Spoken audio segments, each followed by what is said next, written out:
پھر فرمایا اے لوگو جو ایمان لائے ہو، اپنوں کے علاوہ دوسروں کو رازدار نہ بناؤ، وہ تمہاری خرابی میں کچھ کمی نہ کریں گے، وہ دل سے چاہتے ہیں کہ تم کسی مشکل میں پڑو، یقیناً ان کے منہوں سے بغض ظاہر ہو چکا ہے، اور جو ان کے سینے چھپاتے ہیں وہ تو زیادہ بڑا ہے، یقیناً ہم نے تمہارے لیے نشانیاں کھول کر بیان کر دی ہیں اگر تم عقل رکھتے ہو۔ مومن کا دلی تعلق صرف تقوی والوں سے ہونا چاہیے۔ نبی صلی اللہ علیہ وسلم نے فرمایا میرے یہ اہل بیت سمجھتے ہیں کہ وہ میرے سب سے زیادہ قریب ہیں، یعنی میرے رشتہ دار یہ سمجھتے ہیں، جبکہ میرے سب سے زیادہ قریب متقی لوگ ہیں، وہ جو بھی ہوں کہیں بھی ہوں، اور دوستی کا یہی معیار ہونا چاہیے، کیونکہ انسان وہی کچھ ہوتا ہے جو اس کی کمپنی ہوتی ہے۔ انسان کی اصلاح کے لیے، تربیت کے لیے، ایمان کی نشو و نما کے لیے، اعمال صالحہ میں دوڑ لگانے کے لیے، سبقت لے جانے کے لیے آپ کو ماحول چاہیے ہوتا ہے۔ انسان جیسے لوگوں میں اٹھتا بیٹھتا ہے، کسی نہ کسی طرح کچھ نہ کچھ ان کا رنگ ضرور اپناتا ہے۔ خربوزہ خربوزے سے رنگ پکڑتا ہے۔ انسان جس ماحول میں ہوتا ہے اسی ماحول میں ڈھل جاتا ہے۔ تو پہلی چیز صحبت صالح ہے، اس کی دعا بھی کرنی چاہیے، اس کے لیے کوشش بھی کرنی چاہیے، اور اس کے لیے راہیں بھی ہموار کرنی چاہیے کہ ہمیں ایسی کمپنی ملے کہ جو ہمیں پکڑ کے نیکی کی طرف لے جائے، جب ہم پھسلنے لگے تو ہمیں تھام لے، اور پھر اگر ایسا نہیں تو آپ خود ایسی مثال بن جائیں۔ یعنی بعض اوقات ہم چاہتے ہیں نا کہ کوئی ہماری انگلی پکڑ لے۔ اللہ نے آپ کو کتنی انگلیاں دی ہیں؟ 10۔ آپ یوں کریں 10 لوگوں کو اپنی انگلیاں پکڑا دیں، تو اس سے کیا ہوگا؟ آپ کے گرد ایسا سرکل بن جائے گا کہ جو آپ کو تھام لے گا۔ آپ دوسروں کے لیے سہارا بنے، آپ دوسروں کے لیے مددگار بنے، آپ دوسروں کے لیے مثال قائم کریں، وہ اس سے بڑھ کر آپ کے لیے سپورٹر بن جائیں گے۔ اس لیے امر بالمعروف اور نہی عن المنکر ضروری ہے، یدعون الی الخیر ضروری ہے، لوگوں کو خیر کی دعوت دیتے رہنا چاہیے، اور پھر آپ کے دوست ایسے ہی بن جائیں گے، کیونکہ ایسی دوستی نہ صرف یہ کہ دنیا میں فائدہ مند ہے، بلکہ آخرت میں ایسے لوگ نور کے ممبروں پر ہوں گے، عرش الہی کے سائے تلے ہوں گے، انبیاء اور شہداء ان پہ رش کر رہے ہوں گے۔ یہ وہ لوگ ہوں گے جو صرف اللہ کی خاطر ایک دوسرے کے دوست بنے اور اللہ کی خاطر ایک دوسرے سے محبت رکھتے تھے۔ پھر فرمایا ہاں انتم اولائی تحبونہم ولا یحبونکم، ہاں تم وہی لوگ ہو جو ان سے محبت رکھتے ہو جبکہ وہ تم سے محبت نہیں رکھتے، اور تم سب کتابوں پر ایمان رکھتے ہو، اور جب وہ تم سے ملاقات کرتے ہیں تو کہتے ہیں ہم ایمان لائے، اور جب وہ اکیلے ہوتے ہیں تو تم پر غصے کی وجہ سے اپنی انگلیاں کاٹ کھاتے ہیں۔ کہہ دیجئے مر جاؤ اپنے غصے میں، یقیناً اللہ سینوں کے بھید خوب جاننے والا ہے۔ تو یہاں منافقین کا حال بتایا جا رہا ہے کہ وہ کسی کتاب پر بھی ایمان نہیں رکھتے، نہ تمہاری کتاب پر، نہ تورات اور انجیل پر، اور پھر بھی تم ان کے ظاہری اسلام کی وجہ سے ان سے خیر خواہی رکھتے ہو، ان سے دوستی کرتے ہو، لیکن وہ دلوں میں تم سے دشمنی رکھتے ہیں، اور اتنی دشمنی سخت قسم کی کہ جب اکیلے ہوتے ہیں تو غصے کی وجہ سے دانتوں سے انگلیوں کے پورے کاٹتے ہیں، غصے میں جیسے ناخن کاٹتے ہیں نا بعض لوگ، اور جب تم سے ملتے ہیں تو کہتے ہیں ہم بھی ایمان لائے، اور جب اپنے لیڈرز کے پاس ہوتے ہیں تو تمہارا مذاق اڑاتے ہیں ان کے سامنے۔ ایسے لوگ بھی ہوتے ہیں کہ جو صرف اپنے مفادات کی خاطر آپ کے دوست بن جاتے ہیں، لہٰذا ایسے لوگوں سے ہوشیار رہنا چاہیے۔ جس شخص سے آپ کو نیکی کی خوشبو نہ آئے، جس شخص کے پاس بیٹھ کر آپ کا ایمان نہ بڑھے، سمجھو وہ آپ کے لیے نقصان دہ ہے، وہ آپ کے لیے مخلص ہی نہیں ہے۔ اگر تمہیں کوئی بھلائی پہنچے تو وہ انہیں بری لگتی ہے، سبحان اللہ، یہ ہوتے ہیں حاسد، یہ ہوتے ہیں منافق۔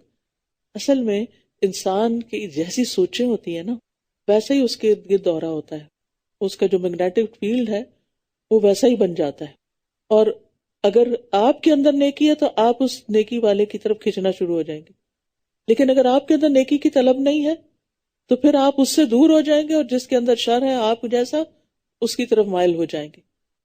تو اس لیے بہت ضروری ہے کہ سب سے پہلے اپنے اندر اخلاص لائیں، خود نیکی کی محبت لائیں، اور پھر آپ دیکھیں گے خود بخود آپ کھنچنا شروع ہو جائیں گے ان لوگوں کی طرف جو نیکی کی دعوت دیتے ہیں یا خود بھی نیک ہو۔ تو ایسے لوگ تمہاری خوشی میں خوش ہوتے ہیں، تمہارے غم میں غمگین ہوتے ہیں، وہ ایکٹنگ نہیں کرتے، وہ اوپر اوپر سے نہیں دکھاتے۔ اگر تمہیں کوئی بھلائی پہنچے تو وہ انہیں بری لگتی ہے، اور اگر تمہیں کوئی برائی پہنچے تو اس پر وہ خوش ہوتے ہیں۔ ایسی صورت میں اگر تم صبر کرو اور تقوی اختیار کرو تو ان کی چال تمہیں کچھ بھی نقصان نہ دے گی، یقیناً جو کچھ وہ کر رہے ہیں اللہ اس کو گھیرنے والا ہے۔ یعنی ان اللہ یحب المتقین، تو اللہ کی معیت بھی حاصل ہوتی ہے، اللہ کی محبت بھی حاصل ہوتی ہے، لہٰذا ان کی باتوں پہ کڑنے کی بجائے اور ان کے خلاف کوئی محاذ آرائی قائم کرنے کی بجائے، نفرت اپنے دل میں پالنے کی بجائے تم اپنے تقوی پہ کام کرو اور صبر سے کام لو تو اللہ سبحانہ تعالیٰ خود تمہارا مددگار ہوگا.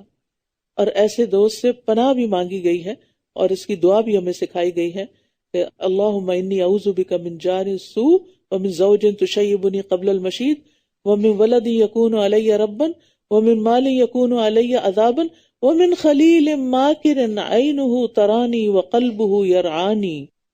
کہ اللہ مجھے ایسے چال باز دوست سے بچا کے رکھنا جس کی آنکھیں مجھے دیکھ رہی ہوں اور اس کا دل میری نگرانی کر رہا ہو. اگر کوئی نیکی کی بات مجھ میں دیکھے تو اس کو دبا دے، ہضم کر جائے، اور اگر کوئی برائی دیکھے تو اس کو پھیلا دے. یہ کرائیٹیریا دیا گیا ہے ایسے دوست کا جو منافق ہوتا ہے. تو ہمیں دوسروں کی نعمت پر حسد کرنے کی بجائے برکت کی دعا دینی چاہیے، اور اللہ کی مدد پانے کے لیے تقوی اور صبر شرط ہے. اور دشمن کے مکر و فریب سے بچنے کا بھی یہی ذریعہ ہے کہ اپنے اندر تقوی پیدا کریں. اب یہاں سے جنگ احد کے کچھ حالات اور ان پر تبصرہ آ رہا ہے.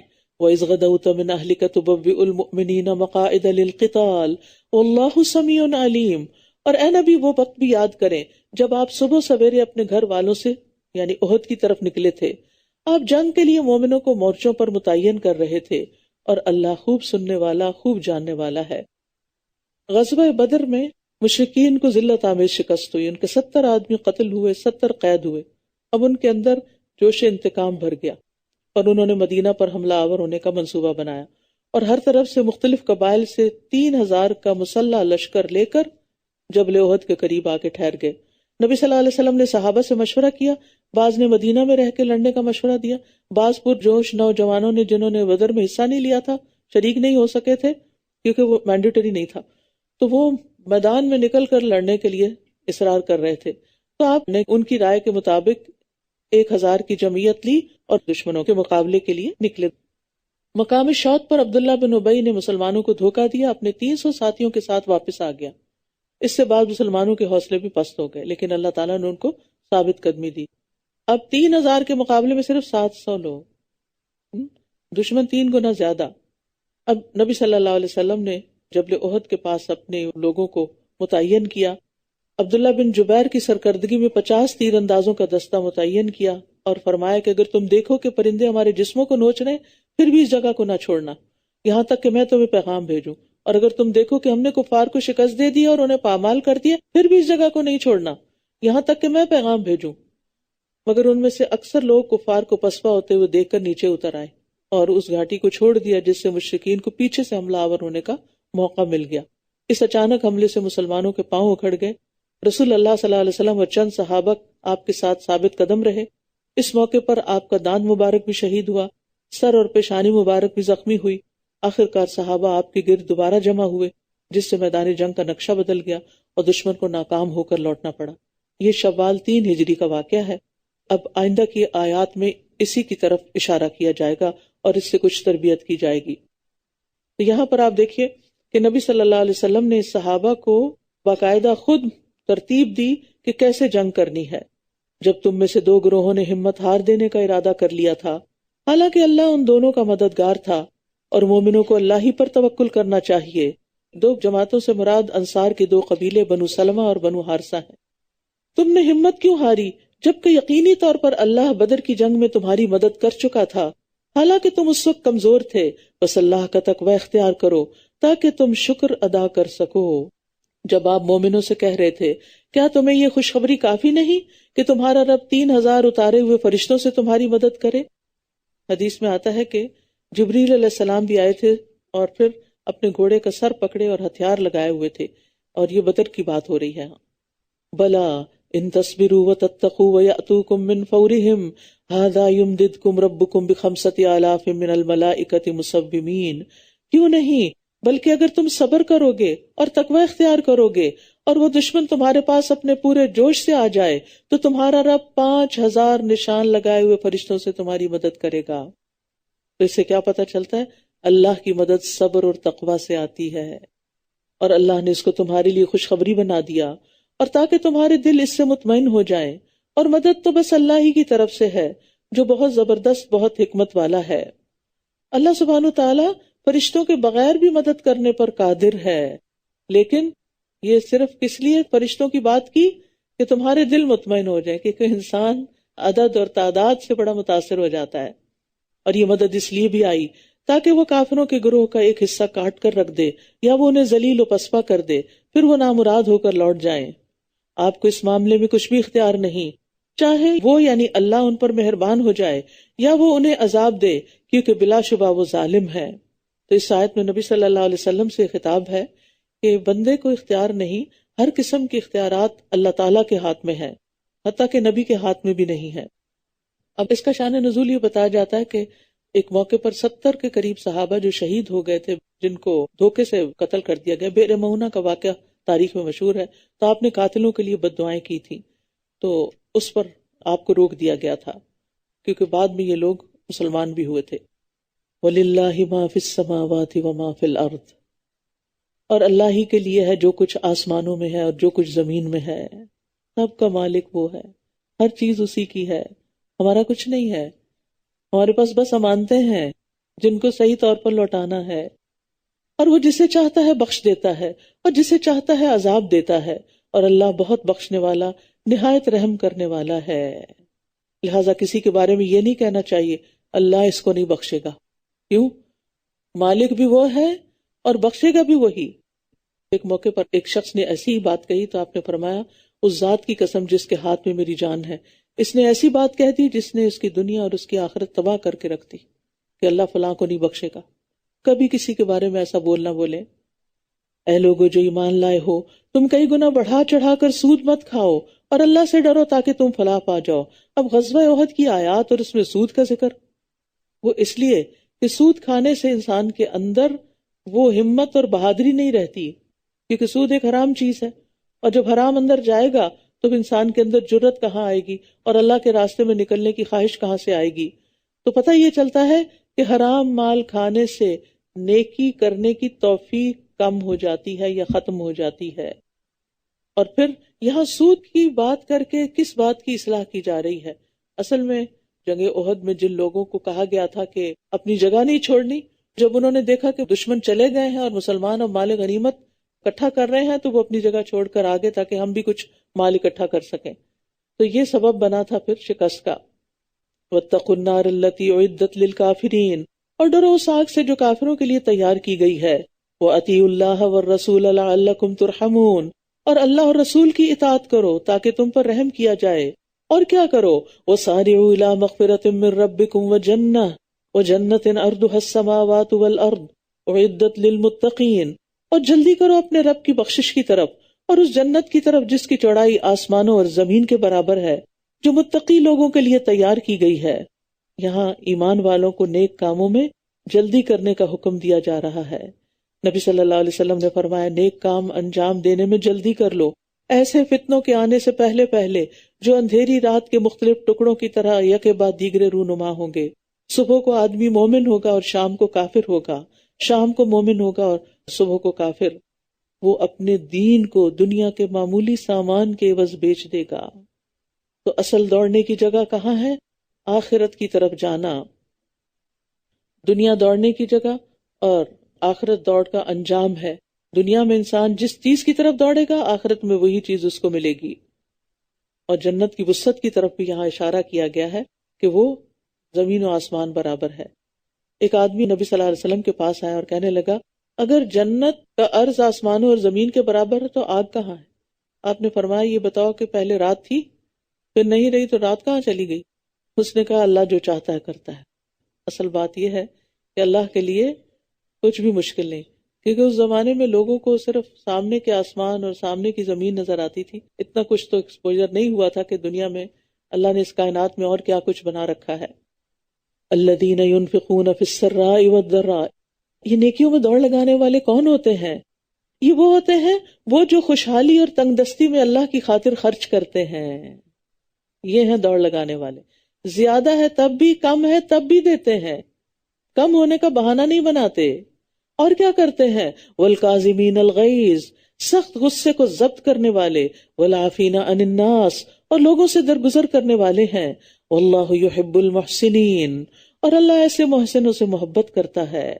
تو یہاں پر جنت میں جانے والوں کی صفات بتائی گئی ہیں کہ ہر حال میں تنگی خوشحالی، خوشی ناخوشی، صحت بیماری، ہر حال میں اللہ کی خاطر مال خرچ کرتے ہیں، اور غصے سے مغلوب ہونے کی بجائے غصے کو قابو میں کر لیتے ہیں، کیونکہ معزز انسان حلیم ہوتا ہے، اور غصہ روکنا جنت میں داخلے کا ذریعہ ہے۔ ایک شخص نے آپ صلی اللہ علیہ وسلم سے کہا، ایسے عمل کی طرف میری رہنمائی کر دیں جو مجھے جنت میں داخل کر دے۔ آپ نے فرمایا، غصہ نہ کرو، تمہارے لیے جنت ہے۔ اور تیسرا، والعافین عن الناس، ایسا غصہ کنٹرول کرتے ہیں کہ لوگوں کو جتاتے بھی نہیں کہ تم نے میرے ساتھ کیا کیا تھا، ان کو معاف کر دیتے ہیں، درگزر کر دیتے ہیں۔ یہ تیسری صفت ہے، لازمی تقاضا، کیونکہ نبی صلی اللہ علیہ وسلم نے فرمایا اللہ تعالیٰ معاف کر دینے سے بندے کی عزت میں ہی اضافہ کرتا ہے۔ اور پھر جو لوگ ہم پر ظلم کریں یا زیادتی کر جائیں، ان کو صرف معاف نہیں کرتے بلکہ جتاتے بھی نہیں، اسی لیے اللہ تعالیٰ محسنین سے محبت رکھتا ہے۔ تو معاف کرنا جو ہے یہ احسان کا درجہ ہے اور افضل ترین عمل ہے۔ نبی صلی اللہ علیہ وسلم نے ایک دفعہ بہترین اعمال کے بارے میں بتاتے ہوئے فرمایا، اے عقبہ، جو تجھے کاٹے تو اسے ملا دے، اور جو تجھے محروم رکھے اس کو دے، اور جو تجھ پہ ظلم کرے تو اس سے منہ پھیر لے۔ یہ نہیں کہ جو تجھے محروم رکھے اس سے منہ پھیر لے، جو تجھے محروم رکھے اس کو دے، تو اس کو دینے والا بن، اور جو تجھ پہ ظلم کرے تو اس سے منہ پھیر لے، درگزر کر۔ اور کیا خوبیاں ہیں جنت میں جانے والوں کی۔ اور یہ لوگ جب کوئی فحش کام کر بیٹھتے ہیں یا اپنے نفسوں پر ظلم کر لیتے ہیں تو فوراً اللہ کو یاد کرتے ہیں، پھر اپنے گناہوں کی معافی مانگتے ہیں، اور اللہ کے سوا کون ہے جو گناہوں کو بخش دے، اور وہ اپنے کیے پر جانتے بوجھتے اصرار نہیں کرتے۔ مومنوں سے گناہ ہو جائے تو فوراً اللہ کو یاد کر کے توبہ کر لیتے ہیں۔ گناہ کا ہونا ایک بشری تقاضا ہے، ہر انسان خطا کار ہے، مومن سے بھی گناہ ہو جاتا ہے، لیکن گناہ پر وہ اصرار نہیں کرتا، توبہ کر لیتا ہے۔ نبی صلی اللہ علیہ وسلم نے فرمایا، جب تم کوئی برائی کرو تو اسی وقت توبہ کرو، مخفی برائی کی توبہ مخفی انداز میں، اعلانیہ گناہ کی توبہ اعلانیہ انداز میں کرو۔ اور پھر جب انسان گناہ کر کے توبہ کرتا ہے تو اللہ تعالیٰ اس کو بخش دیتا ہے اور اس پر خوش بھی ہوتا ہے۔ اولئک جزاؤہم مغفرۃ من ربہم وجنات تجری من تحتها الانہار خالدین فیہا ونعم اجر العاملین۔ ایسے ہی لوگوں کی جزا ان کے رب کی طرف سے بخشش ہے، ان کے گناہوں کو بخش دیا جائے گا، اور جنت کے وہ باغات ہیں جن کے نیچے نہریں بہتی ہیں، وہ ان میں ہمیشہ رہنے والے ہیں، اور کتنا اچھا اجر ہے نیک عمل کرنے والوں کا۔ یقیناً تم سے پہلے بھی کئی واقعات گزر چکے ہیں، تو تم زمین میں چل پھر کر دیکھ لو کہ جھٹلانے والوں کا انجام کیسا برا ہوا۔ ھذا بیان للناس وہدی وموعظۃ للمتقین، یہ کلام لوگوں کے لیے ایک واضح بیان اور متقی لوگوں کے لیے ہدایت اور نصیحت ہے۔ یہ کلام لوگوں کے لیے ایک واضح بیان ہے، یعنی اس کو سمجھنے میں کچھ مشکل نہیں، اور متقی لوگوں کے لیے ہدایت اور نصیحت ہے۔ تو ہے کوئی جو اس سے نصیحت پکڑے اور اپنے اندر یہ صفات پیدا کرے تاکہ جنت کے وارثوں میں شامل ہو جائے۔ پھر جنگ احد کے بارے میں بات، وَلَا تَهِنُوا وَلَا تَحْزَنُوا، اور تم نہ کمزور پڑو اور نہ غم کرو، وَأَنْتُمُ الْأَعْلَوْنَ إِن كُنتُم مُؤْمِنِينَ، اور تم ہی غالب ہوگے اگر تم سچے مومن ہوئے۔ اگر تمہیں کوئی زخم لگا ہے تو بدر میں ان لوگوں کو بھی اسی طرح کا زخم لگ چکا ہے، اور ان دنوں کو ہم لوگوں کے درمیان پھیرتے رہتے ہیں۔ اور احد میں شکست اس لیے ہوئی تھی تاکہ اللہ ایمان والوں کو جان لے اور تم میں سے کچھ لوگوں کو شہید بنا لے، اور اللہ ظالموں سے محبت نہیں کرتا۔ یعنی بعض اوقات انسان کی ناکامی میں، شکست میں، انسان کے نقصان میں بھی بڑی حکمتیں ہوتی ہیں کہ اللہ سبحانہ وتعالیٰ کچھ اور دینا چاہتا ہے۔ اب اگر یہ شکست نہ ہوتی تو پھر کھرے کھوٹے کی پہچان کیسے ہوتی؟ اور پھر 70 لوگ شہید ہو گئے تو وہ شہید کیسے ہوتے؟ شہید کا درجہ کتنا بلند ہے۔ اور سب سے بڑی بات جو یہاں کہی گئی کہ حالات بدلتے رہتے ہیں، دن بدلتے رہتے ہیں، دن رات میں اور رات دن میں بدل جاتے ہیں، اس لیے انسان کو کبھی بھی مایوس نہیں ہونا چاہیے۔ اور یہ اس لیے بھی تھا کہ اللہ ایمان والوں کو خالص کر دے اور کافروں کو مٹا دے۔ کیا تم سمجھتے ہو کہ تم یوں ہی جنت میں داخل ہو جاؤ گے؟ حالانکہ ابھی تو اللہ نے ان لوگوں کو جانا ہی نہیں جنہوں نے تم میں سے جہاد کیا، اور نہ ان کو جو صبر کرنے والے ہیں۔ جنت ایک مہنگا سودا ہے، اس کے لیے بڑی قربانیاں کرنی پڑتی ہیں۔ فرمایا جو ڈر گیا وہ اول رات چل پڑا، اور جو اول رات چل پڑا وہ منزل پہ پہنچ گیا۔ سن لو بے شک اللہ کا سودا بڑا مہنگا ہے، سن لو بے شک اللہ کا سودا جنت ہے، لہٰذا اس میں جلدی کرنی چاہیے، نیکیوں میں دوڑ لگا دینی چاہیے، اخروی راحت پانے کے لیے دنیاوی آرام کو قربان کر دینا چاہیے، اپنے آپ کو بہت رعایتیں نہیں دینی چاہیے۔ وَلَقَدْ كُنْتُمْ تَمَنَّوْنَ الْمَوْتَ، اور یقیناً موت کا سامنا کرنے سے پہلے تو تم موت کی تمنا کر رہے تھے، تو بے شک اب تم نے اسے دیکھ لیا، اور ایسے کہ تم اپنی آنکھوں سے دیکھ رہے تھے۔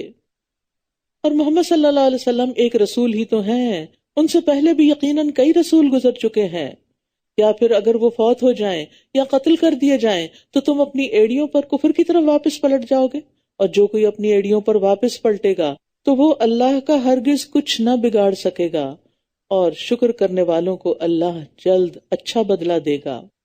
اس آیت میں نبی صلی اللہ علیہ وسلم کی وفات کا اس بات ہے، اور حضرت ابوبکر رضی اللہ عنہ نے نبی صلی اللہ علیہ وسلم کی وفات پر یہی آیت پڑھی تھی خطبہ دیتے ہوئے، جب حضرت عمر آپ کی وفات کا انکار کر رہے تھے۔